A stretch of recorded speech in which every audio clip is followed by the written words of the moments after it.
И точно во 8 часот и 52 минути, точни сме по сценарио. Ова ни е вистинското време за првиот разговор во живо во оваа утринска програма за оваа година. Како што ви најавив и на почетокот на емисијата, ни пристигна нашата гостинка, тоа е Ана Тодоровска, психолог, советник и практичар на експресивна арт терапија, која што ни доаѓа од Вивит, студиото за експресивна арт терапија. Ана, добро утро. Добро утро. Официјално срекна нова година, срекни празници, иако ние си честитавме и вчера и сега, кога сте пречекав овде во телевизија Алфа. Ти посакувам многу здравје, многу успех, бидејќи си млада во сето она што го работиш. Работиш експресивна арт терапија, меѓутоа си психолог по професија. Сакам за почеток да им објасниме на гледачите што значи тоа експресивна арт терапија. Благодарам многу за поканата и исто среќна нова година до тебе, Ирина, и до гледачите. Благодарам.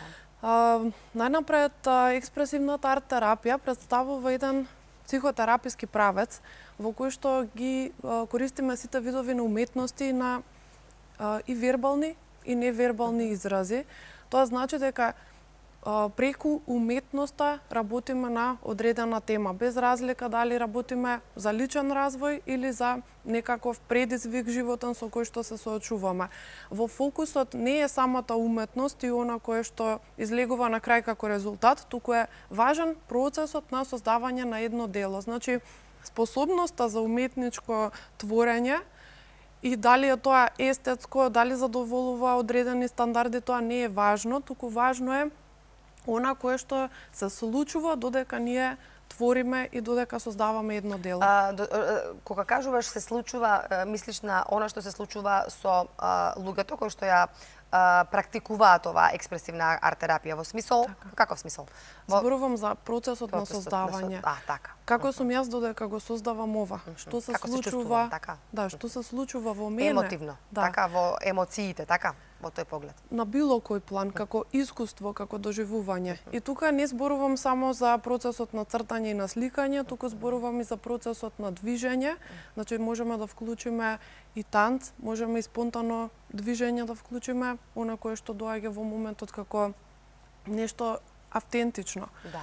Понатаму може да вклучиме работа со скулптура, со различни материјали, како пластелин, глина и така натаму.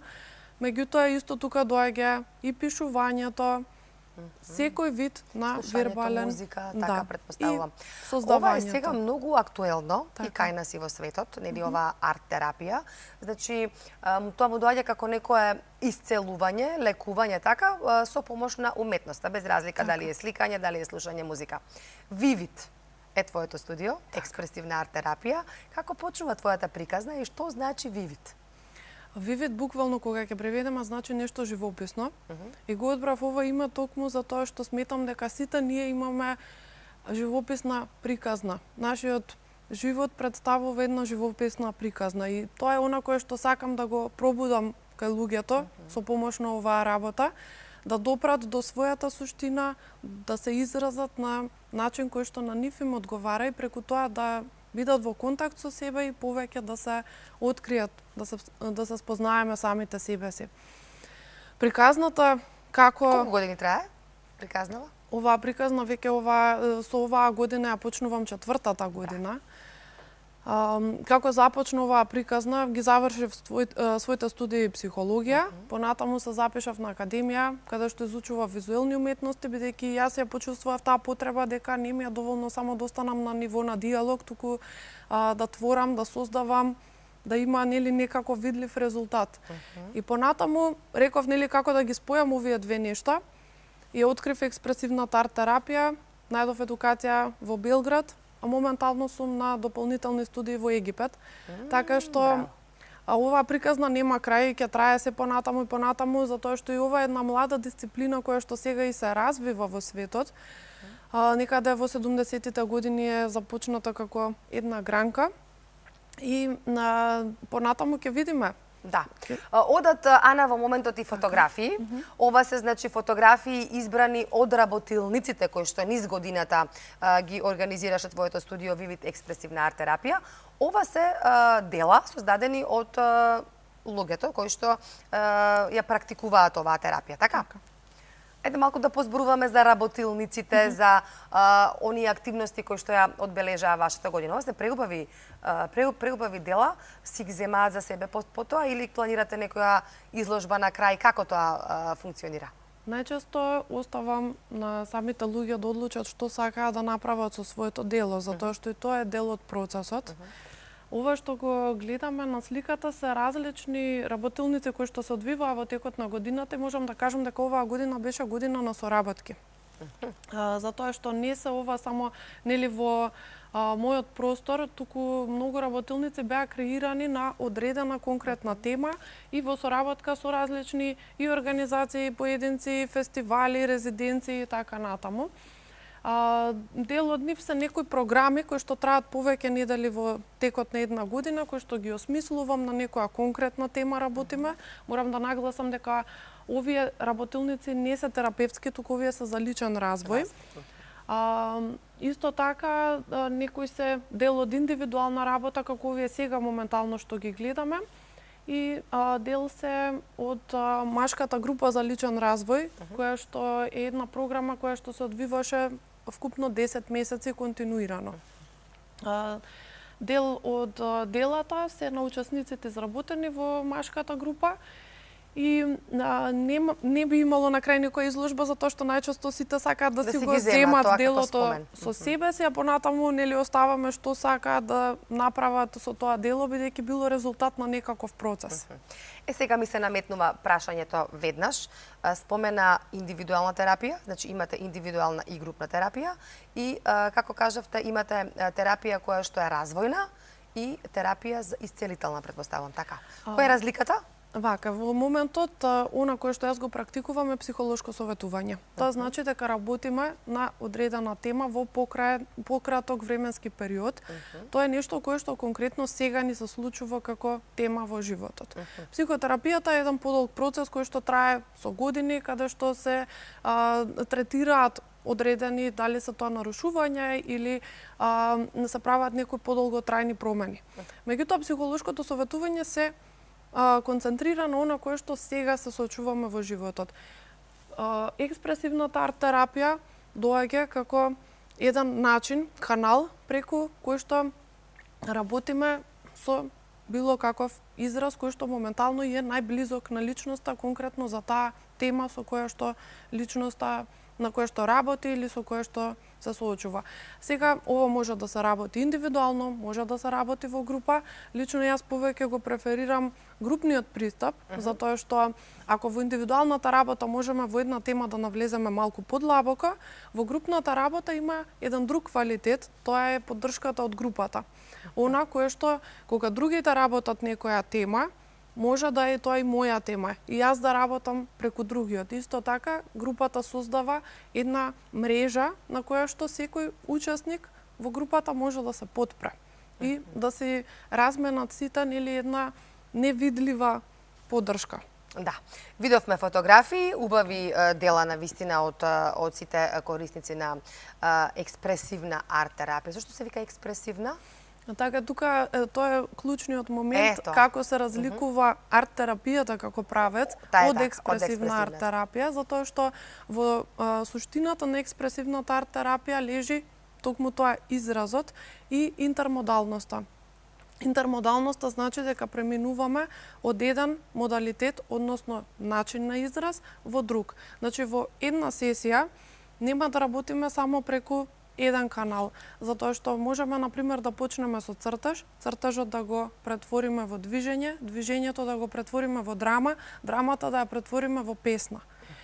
Она кое што доаѓа на крајот е она рационално, логичко разбирање на нештата. Никогаш не почнуваме со толкување, анализирање, тоа не е целта на средбата, туку секогаш се фокусираме на искуството и на изразот. И што се случува со мене и во мене додека го практикувам овој израз во моментот. Понатаму, од кога ќе настане делото, од кога ќе се случи изразот, на крај велиме тука дека секој човек си е експерт за своето дело. Мојата задача не е да го толкувам, туку заедно да го истражиме, да бидам придружник во процесот, а човекот самиот на крај ќе се извлече својата смисла, порака од делото, суштината, токму тоа.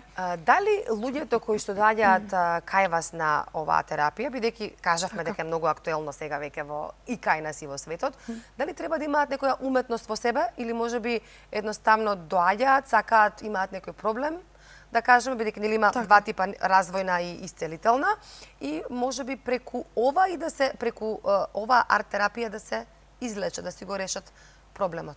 Сите имаме уметност во себе. Да, значи нема човек кој што нема уметност и талент, така? Сите имаме креативен потенцијал, кој што, иако можеби формално не се занимаваме или луѓе често знаат да кажат не знам јас да цртам, меѓутоа сите носиме творечки потенцијал во себе си. И готвењето е една креативна пракса. Значи сите некаде ја изразуваме својата креативност во животот. Тоа не е нешто кое што мора да имаме ние формално образование. Формално образование веќе оди во задоволување на одредени принципи и стандарди. Меѓутоа, додека работиме, не е тоа некаков предуслов, туку едноставно го бараме најблискиот начин кој што ние во моментот за да изразиме таа состојба и да создадеме, да твориме, да направиме едно дело. Ана, има резултати од оваа терапија? Секако, дури и јас би кажала, еве, бидејќи јас лично овој процес го поминувам на самата себе си, дека многу длабоки резултати има. И во личен развој, и во исцелувањето, така? Така, затоа што со една сесија, бидејќи често се случува невербално, ние сме внатре во искуството. И понатаму кога ќе почнеме да го разгледуваме, малку да се дистанцираме од своето дело и да видиме што е тоа што се случило тука, можеме да добиеме одеднаш многу информации за себе си, кои што се случуваат несвесно при творењето на едно дело. Затоа велиме дека тоа е еден триаголник, каде што нели ако во класичната психотерапија имаме клиент и психотерапевт, каде што меѓу нив се одвива еден диалог, тука воведуваме уште еден трет елемент, тоа е уметничкото дело. И тоа настанува триаголник на истражување, каде што клиентот и терапевтот го истражуваат овој трети елемент и тоа дава многу важни информации и за едниот и за другиот. Да.